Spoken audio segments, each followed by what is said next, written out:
On Christmas Eve, 2002, a seemingly perfect life shattered into pieces when 27-year-old Laci Peterson vanished from her home in Modesto, California. What started as a missing persons case soon unraveled into one of the most infamous true crime stories in American history, filled with deception, betrayal, and heartbreak. This is the tragic case of Laci Peterson. Background: Laci Denise Rocha was born on May 4, 1975, in Modesto, California. By all accounts, she was a warm, loving, and vibrant young woman. She met Scott Peterson while she was in college, and after a whirlwind romance, they married in 1997. Together, they built a seemingly idyllic life, and in 2002, they were expecting their first child, a baby boy they had planned to name Connor.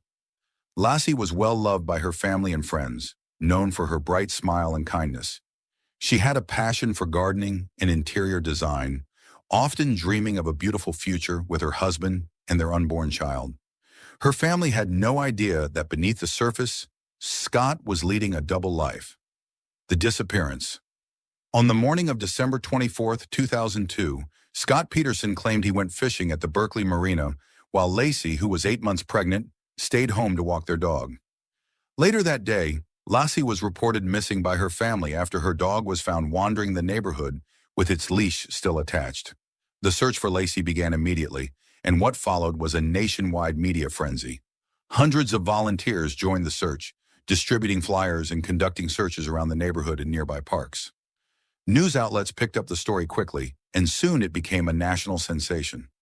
Laci's family made emotional pleas on television, begging for her safe return. But as days turned into weeks, hope began to fade. The investigation. Authorities quickly turned their attention to Scott Peterson. His behavior was strange. He seemed emotionless, and his statements were inconsistent. The public's suspicion grew when it was revealed that Scott had been having an affair with a woman named Amber Frey, who later cooperated with the police. Frey claimed Scott had told her he was a widower before Laci even disappeared, suggesting he had planned to kill his wife all along. Scott's actions in the days following Laci's disappearance only deepened suspicions. Instead of actively searching for his wife, he avoided the media, showed little emotion, and was caught making phone calls to Amber Frey, continuing their relationship as if nothing had happened. Forensic experts began investigating Scott's alibi. They analyzed his boat, the areas where he claimed to have fished, and his internet searches.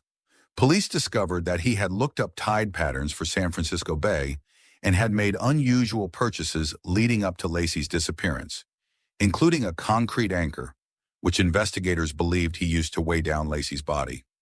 Discovery of the bodies in April 2003, 4 months after Laci went missing.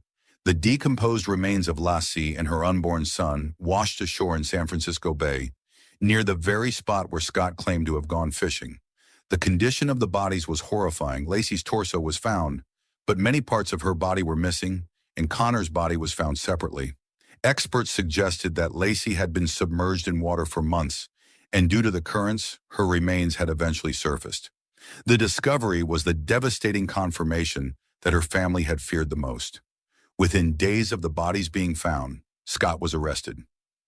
Trial and conviction. Scott Peterson was arrested on April 18, 2003, in La Jolla, California. At the time of his arrest, he had dyed his hair blonde, had large amounts of cash, multiple cell phones, and camping gear in his vehicle, leading investigators to believe he was planning to flee.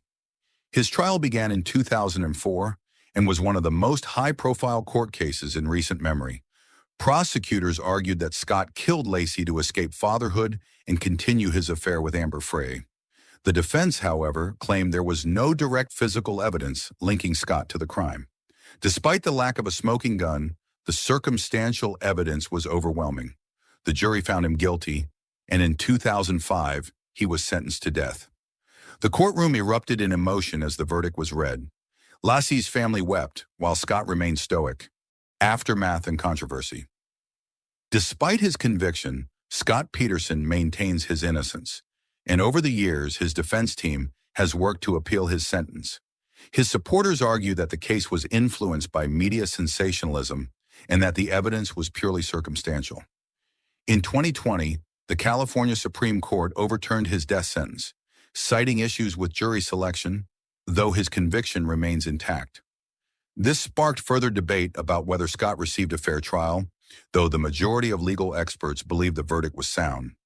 Laci's family continues to advocate for her memory, ensuring that she is not remembered solely as a victim, but as a bright and loving woman whose life was stolen far too soon. Conclusion. Laci Peterson's case remains one of the most chilling examples of betrayal and tragedy. Her family continues to fight for justice and remember her as the loving, kind woman she was. Though justice was served, the pain of losing Laci and baby Connor will never truly fade. Her story serves as a reminder of how quickly lives can be changed by those we trust the most.